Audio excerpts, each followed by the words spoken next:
Hello and welcome to another deep dive edition of Football Today. I'm your host, Josh Schneider-Weiler, and today I'm joined by football broadcaster David Goss. David, today we are going to talk about German national team manager Jogi Löw. Dave, is there a better coach's name in all of football than Jogi Löw? There is not, but at the same time, I don't know that it fits Germany.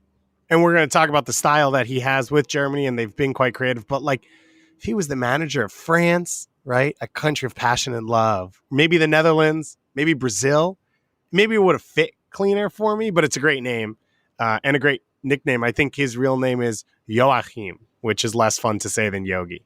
I just love the name Yogi. Maybe it's because I'm a New York Yankees fan. So why are we talking about Jogi Löw? Well, we are recording this on Wednesday, and today lots of national teams have been releasing their provisional rosters for the upcoming Euros, and this is the last major tournament for Jogi Löw with Germany, and his run has lasted 16 years. Truly remarkable. So I thought there'd be no better topic to talk about today than his time with Germany and where he will go next. So I'm always in favor of talking about national teams. I love national teams. I love it more than club soccer. So you don't have to convince me. But I want to ask you this right off the bat.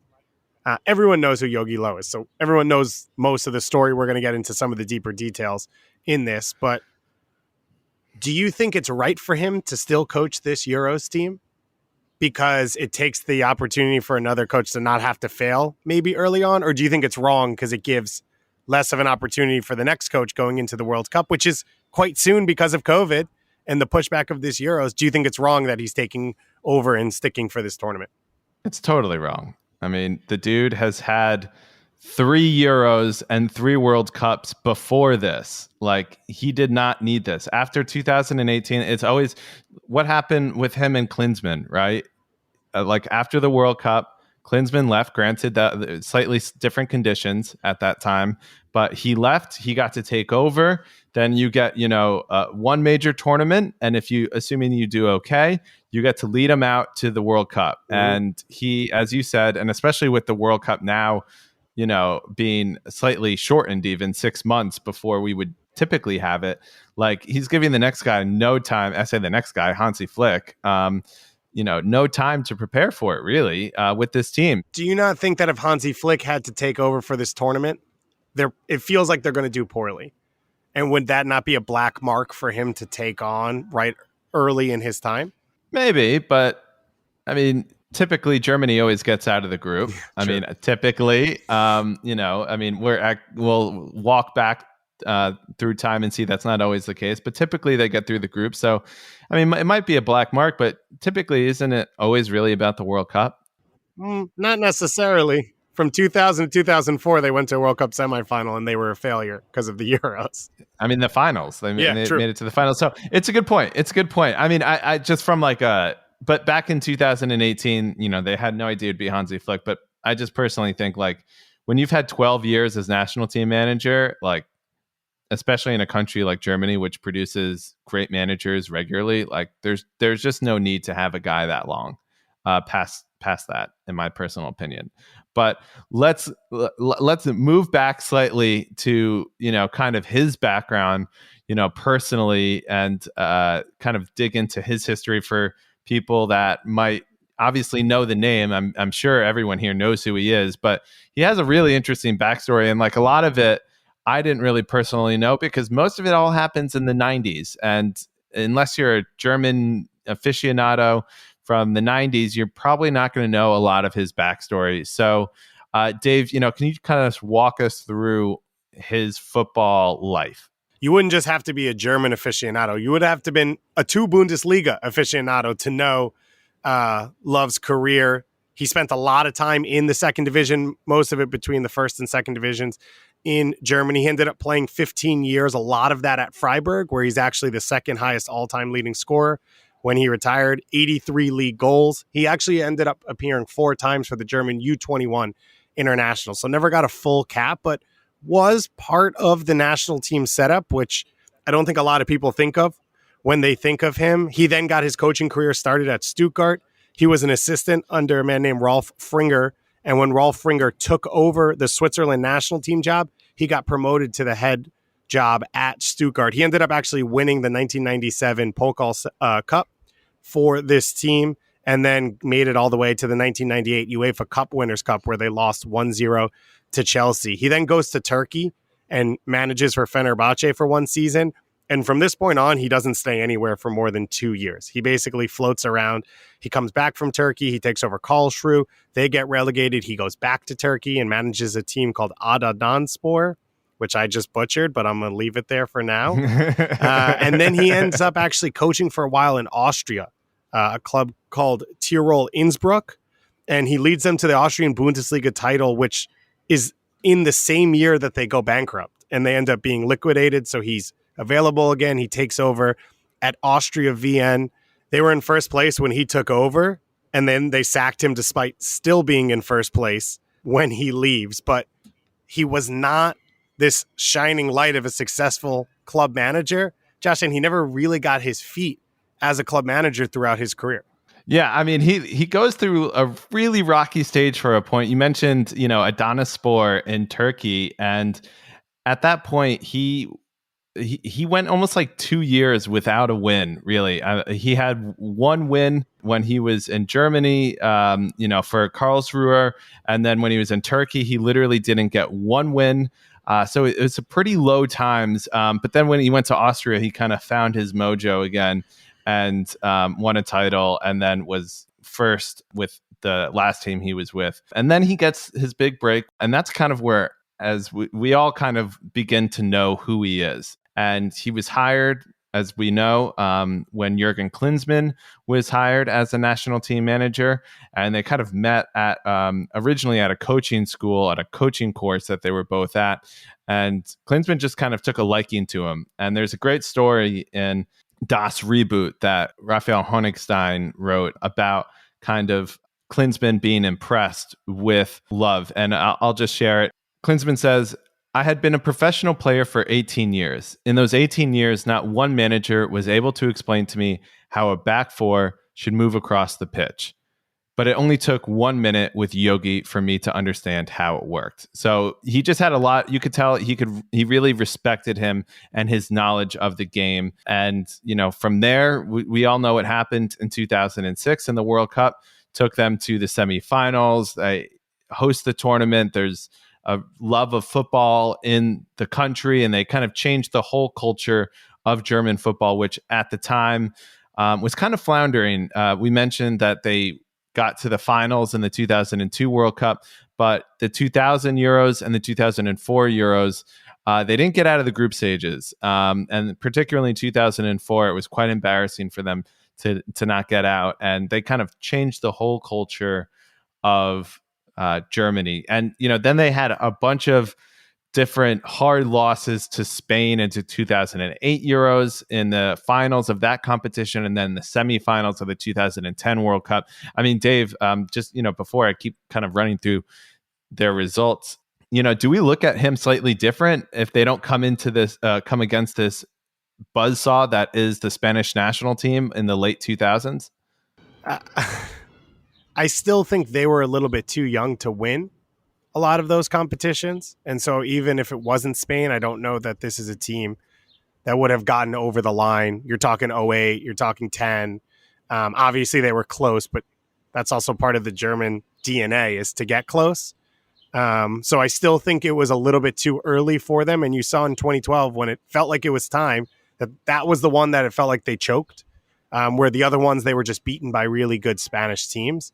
And so I don't know that this was a team that was ready to get over the line and get trophies until 2014, when they are clearly dominant in the biggest moments in their, you could say their nation's history, maybe not because it's Germany, but it would be for everyone else. Yeah. And that 2012 that you said they kind of choked, in his book, Honigstein's book, Das Reboot, he talks about how that's really the first time Jogi Löw took a lot of shit from the press and, German legends and such, because of how he approached that semifinal, staying with Bastian Schweinsteiger, despite him not really being fully fit and having a really rough game before that against Poland. And, that's kind of a common theme that will, addressing with Love, which is his loyalty to some of his players when maybe he shouldn't, or, it could be good or bad depending, your point of view. And then so that gets you to 2012. And we all know what happens in 2014 at the World Cup there. They played the U.S. actually in the group stage, beat the U.S. I mean, Dave, you were at that World Cup. I don't think I've ever asked you, where were you at the 7-1 game? I was back in the U.S. at that point. I only stayed through the group stage for 2014. And I kind of bounced around the German team because I followed the U.S. for a while, but didn't go to the third group stage game. So we were like in partner cities, but not in the same city for a lot of it with the Germany fans. And then I was actually at a German beer hall in New York City to watch that game, which I was not happy about. After being in the World Cup in Brazil for 2014, I had fallen in love with the Brazil national team the way people in that country are, and I wanted best for them after everything they'd gone through to put that World Cup on, and probably shouldn't have even hosted it. But whatever, you're there at that point, you might as well win. So I was not rooting for Germany. I could say I've very rarely rooting for Germany and supported them in my life. My soccer existence comes in with the U.S. and around the 2002 World Cup. They robbed us. It was a handball in Tornston Frings. Never forget. And then from there on out, pretty much, they are the big favorites that I normally don't root for.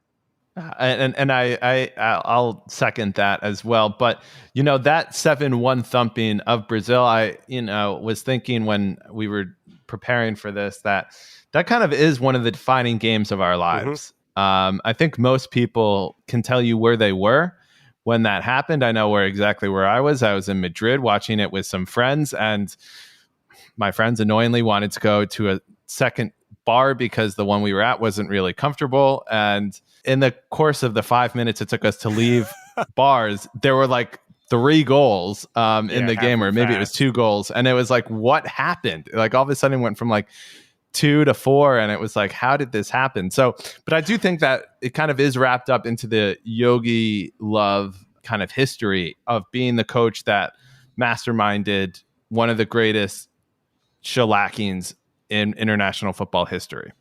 And you can't really talk about it enough, I don't think. It ruined Brazil, and it, kind of gave these players mythical status, kind of all time, in my opinion. Yeah, Josh, that's 7-1. You think about it, as you said, this historic moment. And when I think back on the biggest wins in the game's history, a lot of them are turning points in the way the game's perceived, and a lot of them are because of the style of the winning team and it being new. You think of Hungary beating England in the 50s, and then what Brazil did in the 70s and on to the 80s, and total football for Holland, even though they didn't win the World Cup. Big quarterfinal victories, big semifinal victories.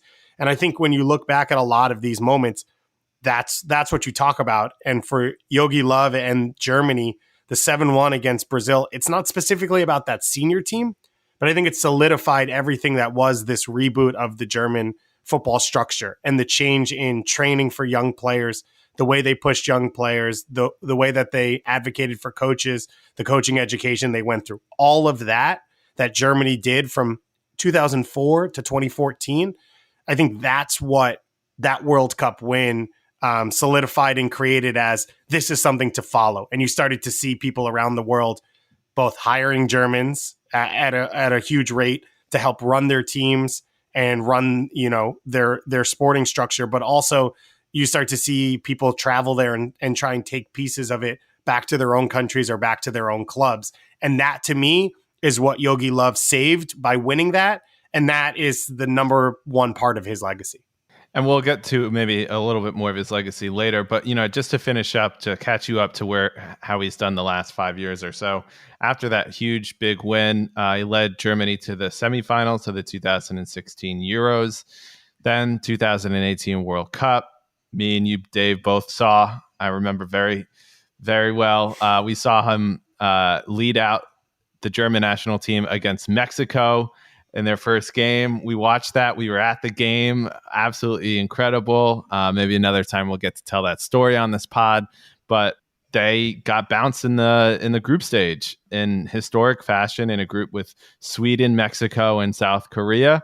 And then it didn't get any better after that. Obviously, they haven't played in a major tournament since that World Cup, but it's been terrible in the Nations League. They got relegated They suffered an all-time loss, a 6-0 loss to Spain, which was the second biggest defeat in German football history. He even admitted it was a dark day, and they recently lost to North Macedonia 2-1. So it really, really, you could truly say a crisis in German football ever since the Euros in 2016. And here are just some fun facts before we kind of dig into some more, maybe deep questions about, how he could be going forward. All right, so he grew up as a Roman Catholic, was an altar boy in his early life, and married his, quote unquote, high school sweetheart. He was 17 when he met her. She was 15, which once again only goes to show you how much he values loyalty. I mean, you don't get more loyal than that. Reportedly woke up every morning and walked a 5K as part of his daily routine. He's in great shape. Exactly. I mean, good looking guy for a lot of his, life, or, so I've heard. And then climbed Kilimanjaro more than once.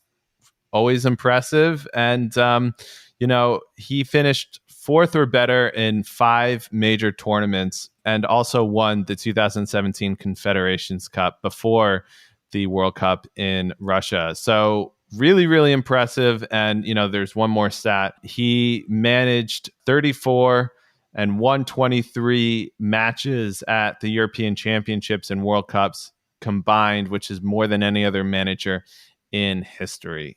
The numbers speak for themselves. It's longevity and success. So many managers don't manage as long as he does, so you can't reach those numbers. But at the same time, he did really well in his long period. And that's what you can't get away from with him, which is a lot of the things he did are only possible because he was there that long, but he had to keep winning to be there that long. And he was successful for most of the time he's managed. Dave, I think it's really important because, this episode is, chiefly about where does he go from here? So I think it's important to kind of point out right now and kind of dig into what are the differences between a national team manager and a club manager. It's a great question. I still don't feel like I have all the answers, but we're going to get through it here. I spoke to a friend just a few minutes ago who played actually for national teams and clubs as well. And the way he described it was it's the difference between a marathon and a short sprint. And the preparation that those two take are very different. And for a national team, he actually described that as the short sprint. You need to peak at a very specific time.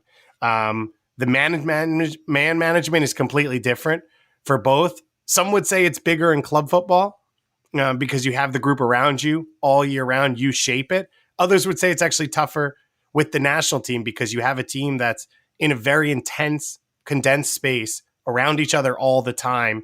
And you're not the one who can bring players in and out.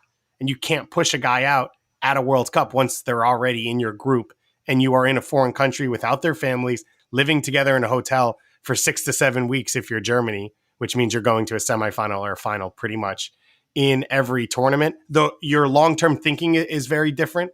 For an international manager, you're thinking in cycles. How does this one game affect a World Cup in 3.5 years? And how can you get to that point at the right time? Josh, I know you put down that you felt like man management and charisma is not as important for the best international managers. You put down the list: Oscar Tabarez, Vincent Del Bosque, Love, Didier Deschamps, Marcelo Lippi. And then your counter was Klopp and Simeone and Pep, which I think makes a ton of sense in that setup. But I do wonder, for those managers, they are less coaches and more selectors, right? They're picking the best players, they're scouting the best players and putting them together and trying to not get in the way. But at the same time, there's a lot of work that has to be done on a social level to have a group, even though you're not together all the time, and to be in touch with all the players. And a lot of the Spain players talked about Del Bosque and Sergio Ramos and Piqué and all these players. And they said he cared about us. It was a family. We were a group. We weren't a squad. It was all about the way he brought us together. And I think his ability to connect with the players when they weren't in his group was so important for the sustained success of Spain. So I still don't know what makes a great national team manager, and I think I disagree with you as well on what you think you know. Well. Let me first of all, you're just representing my points for me, Dave. Okay. I always have bigger ones than are written down, but I think the bigger thing that you didn't really point out as much that I will is that it suits itself, I think, more to a low key, kind of cool, calm, collected manager, and so that's what I would say. Not that man management isn't important. If anything, I think, maybe group dynamics and understanding group dynamics is more important than, obviously, listen, you need to build a good culture if you're, working for a club, no doubt about it. I'm not saying that's not important, but like, it really is all about the group and the dynamics of a group. There have been countless teams, international teams, that have left out great and big players. As we speak today, France won the World Cup without Benzema, right? Yeah. Like, all because of group dynamics. That would not happen at, a club. And I just think understanding group dynamics and group management is more important than man management. And I do think it lends itself towards low-key, cool personalities. All the people you mentioned, Didier Deschamps, Del Bosque, Tavares, Lippi, all of those guys are, low-key, cool guys. Love is definitely a low-key guy. I'm not saying that you can't be a super vibrant personality. Sampaoli at Chile has been great, but you just don't see as many Diego Simeone types in international football as managers. I think that makes sense. I think one is you don't have the same level of control because you don't have the group. So you can't be so intense because you can't have that level of expectations. I think there's also, for a lot of national teams, I don't think Germany is one of them. I think a lot in South and North America, as well as maybe in Asia and Africa, the players play at such a high level for their clubs that I think you need to kind of have these legacy managers to get respect from them, to want to be a part of their national team. So you talk about Tavares for Uruguay. You're managing players who are at PSG, Napoli, Barcelona. It's a bit less of a professional setup. And so you have to have that manager that has respect for his career. And then I think, as you said, that calm and steady presence, because one, you lose 3 games and the world is ending because you only get to play once every 3 months. And the other is, I think you want that long-term planning over the course of a cycle. And so when you talk about all these managers that have had success, not only are they all calming presence, but they were all already legends when they took over their national team, right? Lippi, Tavares. And I think that is a big part of having the respect without having the time to work together so often, and making the national team something that these players want to be a part of and are excited about. I completely agree. And, you're talking about long-term planning and cycles. Like, a club manager doesn't think more than, a month out, for the most part. Like, they can't afford it. You have 4 or 5 bad games and you're out of a job. Like, club football is really intense, high pressure, and they just can't afford to think in cycles and, okay, we're going to bring in this guy and, to camp so that he gets some experience. And then for the next one, like, they do that with youngsters a little bit, but really it's like, a lot of club managers don't even have time to look at the youngsters. Right. So I just think there's a different type of thing. And you have to be more of a scout too. You have to be more of a scout, a manager at club level. They have a recruitment team. Not to say that they don't have input, but they're not like watching video of a second division game in Spain, right? Like, that's not what they're doing with their time. So I do think like there's a little bit more of a scouting emphasis on it, but they are just different jobs, by nature. But obviously there's a lot of kind of carryover between that, because obviously there's been a lot of club managers who go on to be national team coaches. It's worth mentioning here, and we can kind of go into what Love is really good at as a manager, and if you think that even lends itself to being a good club manager. He's known as a master tactician, drill master. That might be good for club football, but for international football, but with club football, could players get sick of him? He's not known as like a tremendous man manager. Doesn't get too up or down, as we mentioned, but loves to play an attacking football. And I think that is a real selling point for clubs. that might be interested with him. Good with young players, or at least at the beginning of his career, he was really good working with young players, and he's very loyal to players. And that kind of cuts both ways in good and bad, right? Because I do think in club football, and I do want to hear your thoughts, it is kind of more important to adjust more potentially. And you can't just play necessarily one way all the time. But maybe not. I don't know. I want to hear your thoughts. So I want to say first, just to prove that point or show that point, for the German national team, all-time appearances, number 2, 3, 4, and 5 are Klose, Podolski, Schweinsteiger, and Philipp Lahm. All-time in German history, and then Klinsmann. So it shows you that, yeah, these guys broke through young, and then Jogi Löw really stuck with them at a historic level. I think it means he has to be at the right club. It's not any club that fits. But look what's happened for Zidane at Real Madrid.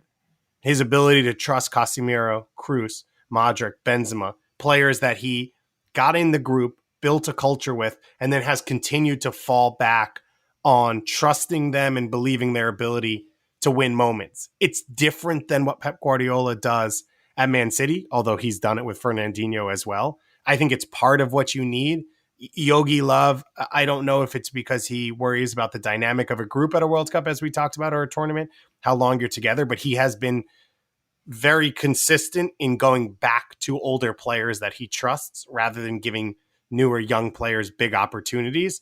And so I wouldn't bring him into a club where I'm trying to change things, right? You wouldn't bring him into a Milan right now because they want they have to get young pieces to sort of change the perception of their club from this year on through the next few years. So I think it's very specific in the teams that he would be successful with as a club manager. And we'll get to that in a second. But there is a great, to illustrate your point, quote from Honigstein in Das Reboot, where he said, "Love is a man who valued harmony and shunned open conflict." And that, I think, kind of really just sums it up. And, you talk about, you mentioned culture a moment ago. That's what he did, is he built a new culture. So I don't, part of me thinks like, maybe you want him at a place where he can establish a new culture and establish good playing principles and stuff. And yeah, and just before we get to maybe some of those, or we can kind of talk about it with it, just some other things that maybe we don't know if he would be good at. Yeah, I know you want to say something. Get in there, Dave. I just want to add one thing, which is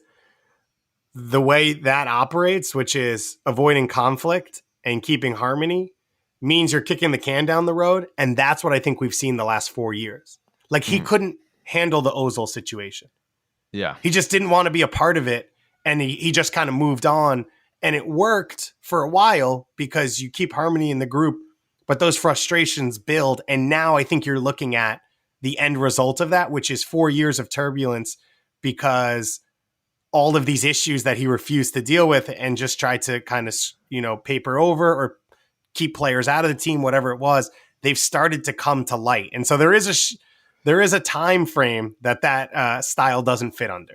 Exactly. And I'm happy you said that, because the thing I was going to point out with just one or two negatives, and one of them is like, I don't know if he's good with dealing with the media, and can he handle that on a day-to-day, week-to-week basis? He did not do a good job handling that whatsoever, that Ozil situation. I don't know if he can do it on a week to week. And, let's get into it now. Like, where would he do well at? Like, he's been linked to Real Madrid. They said that he's made the 3-man short list with Massimiliano Allegri and Raul for some reason. I find it hard to believe that he wouldn't get chewed out from the Spanish capital by the papers and the tabloids out there. I don't know that he could, to say nothing of just the expectations. I mean, he couldn't just go in and have a slow couple weeks or a slow month. He has to be really good with the media, I think, in that role. And Zidane is, mostly because he's Zidane and he doesn't have to worry about it. He's been in that, he knows that media. But I would find it really hard for Love to do that. I don't know if you have any thoughts on that, but I think it's interesting. I actually think Madrid from a team setup is pretty good for him. As I said, I think there's a ton of senior players he can lean on. There's not an expectation of style, even though we know he has a way he wants the game to be played. It's not actually a need. Success is number one. And the third part is, I think there's this young contingent, obviously Vinicius and Rodrigo and Valverde coming through, which he could sort of latch onto now. And those could be his guys going forward, right? And he could entrust them, and they're going to be around for a long time, and they're ready, I think, to play at a high level. And so Madrid actually makes a lot of sense to me, where they sit as a club and what he could sort of do for them, because you're not trying to completely change things. You're in a way continuing what Zidane did, but you're trying to make the club stronger. And I think that's probably a good setup, similar to what he did after Klinsmann for Jogi Löw. Yeah, it's a good point. Ironically, also, by the way, you had something in the notes where I was like, I could easily see Zidane going into international management after Deschamps leaves, and working. And with I think France. he'd be great at it. That seems to be a pretty clean fit for him. Yeah, I couldn't agree more. But yeah, I just could he deal? And the we talked about man management and how important that is in the club game. Could he handle the big personalities at a Real Madrid? He's worked with Toni Kroos. He's worked with Ozil. He's worked with Schweinsteiger and Klose and Manuel Neuer. Like, he's worked with a lot of these players, or players of that status. He has, but from a week to week, I mean, we talked about how much he doesn't like conflict. You have to deal with that on a week to week basis. To say nothing of the newspapers. I'm not saying it's a bad fit. I think it's a decent fit. I think they could do a lot worse, and I think it would be really interesting. I think it's a better fit than Juventus. I think Juventus is in a time, obviously Pirlo has struggled, where they are ready for a reset. It's a younger generation, right? It's not Chiellini. Ronaldo's obviously not the answer to things. You need that next group coming through. Kulusevski, Chiesa, maybe Weston McKennie. Like, there's that next generation that needs to push through for Juventus. I don't know that Jogi Löw right now, maybe 10 years ago, but right now is the manager to connect with that and recreate that club. Yeah, I would agree with you there. I guess it really comes down to, for him, like, does he have the energy to go on like a full-on rebuild? Or be a club manager. Guy's never had to work day to day. No, totally. I mean, apparently he likes wine. Like, what would he even want to do this? But I do think it is worth, like, if he does want to do it, looking at it. And, the two other ones that kind of came to my mind would be Tottenham and Arsenal if they get rid of Arteta. Do either of those sound interesting to you? I know one of them does to me, but I want to hear your thoughts. I think Tottenham's more interesting to me because whether he's successful at this or not, he brings a certain level of status. And I think it's a club that's always trying, from the Super League and everything, they're always trying to reach up into that consistent top 4, top 10 club in the world point of view. And I think he brings a level of gravitas to sort of get players into that club who maybe wouldn't look at Tottenham or haven't looked at Tottenham in the past. At the same time, we thought Mourinho would do that. He didn't, but I think Mourinho's a bit past it, and that's just part of the problem.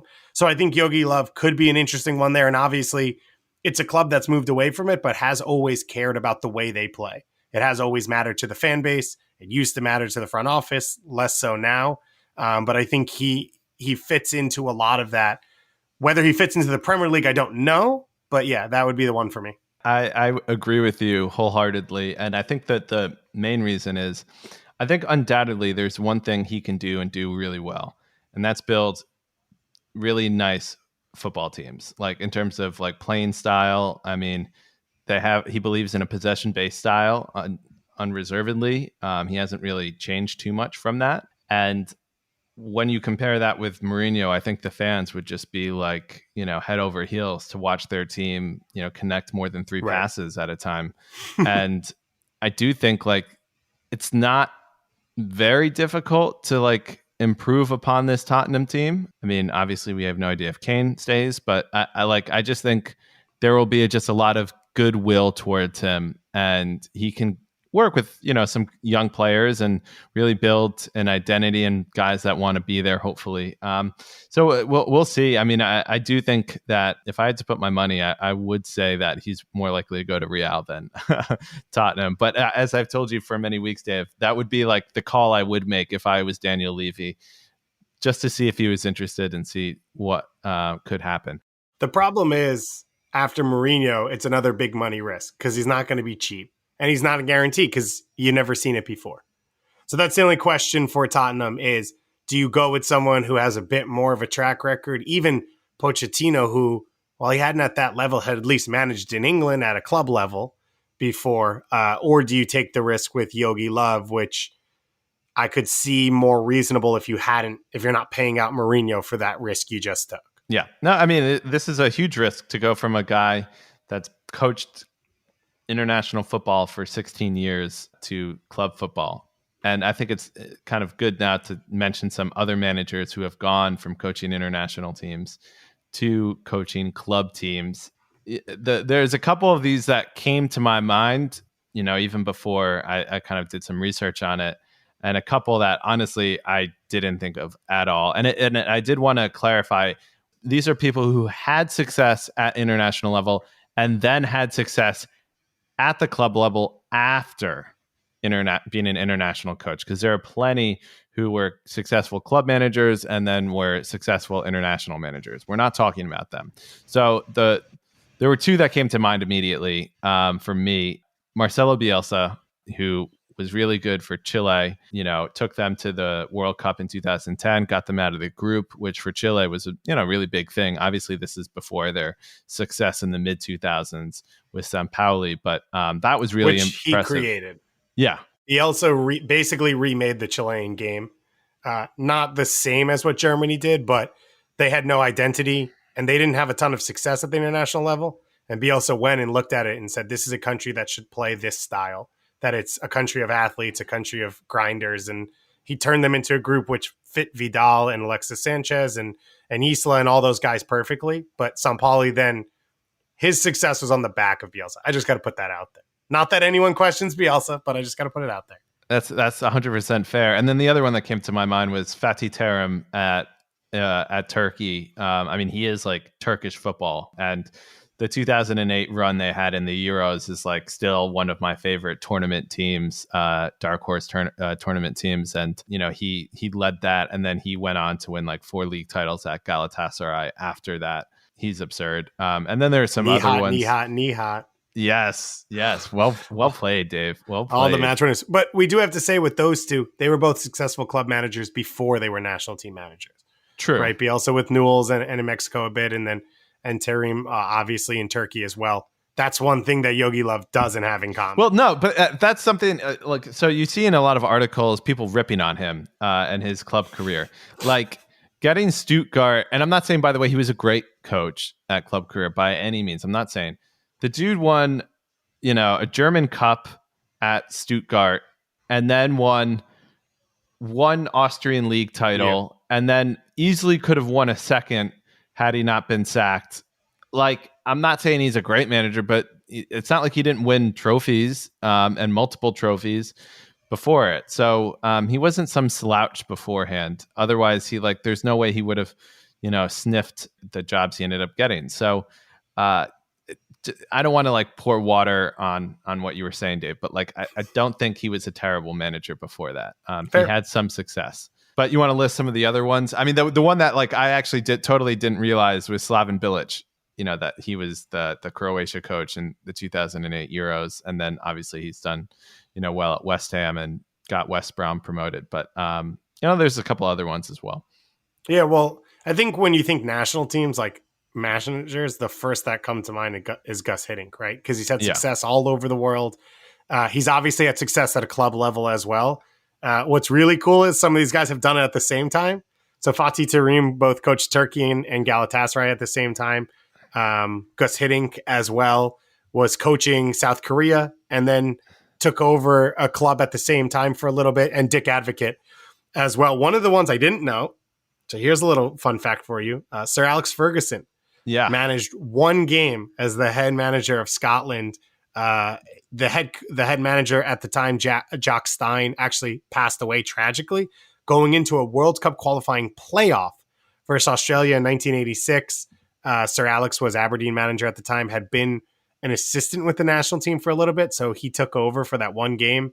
They didn't win. They didn't qualify. They haven't qualified for a World Cup since, and it's like a random dark spot on his career, which I didn't even know that this was a thing that had ever happened. So I learned something new today, Josh, which is always fun. And then you look at Rinus Michels, obviously, who created Total Football. He was Barca coach at the same time as he was the Holland coach. It helps when you have Johan Cruyff at both teams. It makes it I didn't even want to mention him because that was so long ago, and like Johan Cruyff, but like Gus Hiddink, actually, he won the FA Cup with Chelsea in 2009 while he was with Russia. So and then I kind of want to like finish off on we're talking about can Jogi Löw go into club management, and will he, for that matter. There are some other interesting kind of national team managers who could potentially go into club football, and I want to hear your thoughts. And it could be a trend because there's a lot of younger national team managers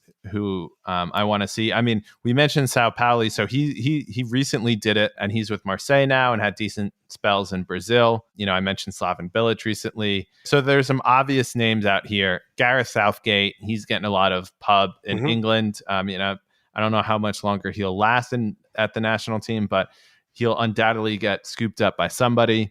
Roberto Martinez, who had a club career, obviously, as we know before this.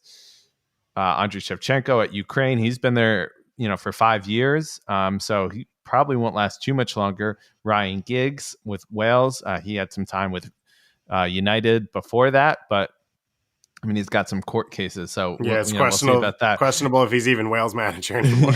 but he might jump into management after, and then we're American. Greg Berhalter, although he had a club career beforehand, but those guys are all young guys who still could have long club careers after international management. Do you have any thoughts on who those guys, any of those guys you think could do really well? So I think for a few of these guys, I think Sampaoli is a struggle because I think he's just too erratic as a manager. And that's one of the issues you've seen at his clubs is, he's passionate, but there's big things that he just ignores or forgets or leaves out. And I don't know that that's the right role for a club manager. And Roberto Martinez, I think what I saw was that he's better as a national team manager. He's got great ideas. I think he reads the game really well and can set up groups to win against matchups, but long-term, how are you building a style and a club? I don't know if that's what he's best at. So I actually think this is an ideal role for him. There's a ton of talent. You get into a tournament. Okay, how do we beat Croatia tomorrow? How do we beat Sweden tomorrow? Not how am I going to build this club and my style over the course of the next 3 years, transfer window after transfer window. So I think those are two that are at their best. Gareth Southgate's going to be fascinating because and what you see from this list is a lot of young managers. Southgate may be a little bit different. Shevchenko is a great example of this, and so is Bilic. They're national legends, and there is really no exact formula what makes a good national team manager. So they're all getting a shot to sort of be coached for the first time at a national team level. And you're seeing this start to trend out around the world, which is as globalization happens and there's more big players that go to Europe from Africa and South America and Central America and Asia, when they're finished with their careers and ready to coach, it sort of makes sense to make them national team manager, even if they don't have coaching experience. So I actually think this is going to be a trend that we see continue for a while, which is a lot of these big famous names getting their first start with their country. So I think Shevchenko is an interesting one, and I think that's the one that stands out to me. I don't know how Southgate would do at a club level, but I'd be fascinated to see. But I think Shevchenko is a guy who's proven that he can get his team to at least have a low floor, right? They're consistent at Ukraine. They've been in games throughout his time. It's not a country that expects to win tournaments, but they've been competitive throughout and been on the verge of qualifying or qualifying for most competitions. So I think that's the one that stands out to me. And obviously with his name and pedigree, that could be a really interesting hire for a club looking maybe Milan for a manager who maybe changes things a little bit.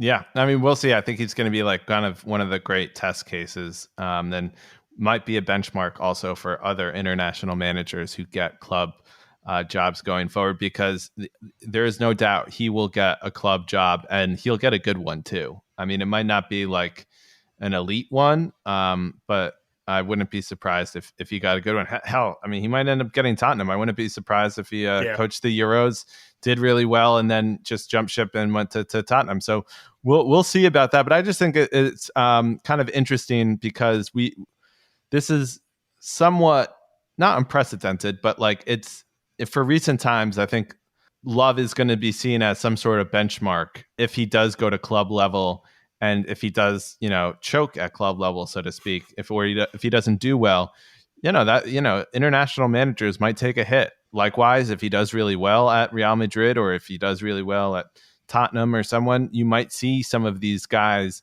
get really good opportunities as a result. So it's something I'm really looking to see. What do you want to see from Jogi Löw, and what do you think will happen? I want to see him take over a big club, and a club that's ready to win now. And I want to see him prove it. I've got nothing against him, and I think it'll be fascinating to see. It's just an unknown. It's not that I don't think he can do it. It's not that I don't think he will do it. It's one of those very rare moments where we just have no idea because it's been so long. And so I want to see him go to a Real Madrid. I want to see him go to a big club, and I want to see him win and become, I think, back into a conversation he was in 5 years ago, which was the cream of the crop around the world.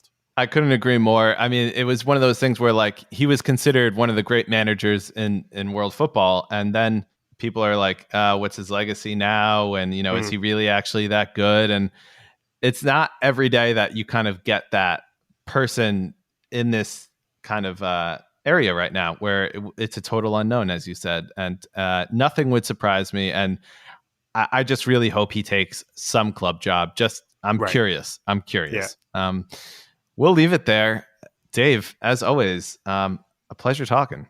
Yeah, excited for the tournaments this summer. I'm going to make you do some actual preview-y, dig into team stuff at some point, but this was a lot of fun. Yeah, and it's so much fun, and it'll be a little bit sad, though, just because I know we were supposed to go to this, had it not been COVID and all that. For sure. But all right, well, thanks for talking. Speak to you next time.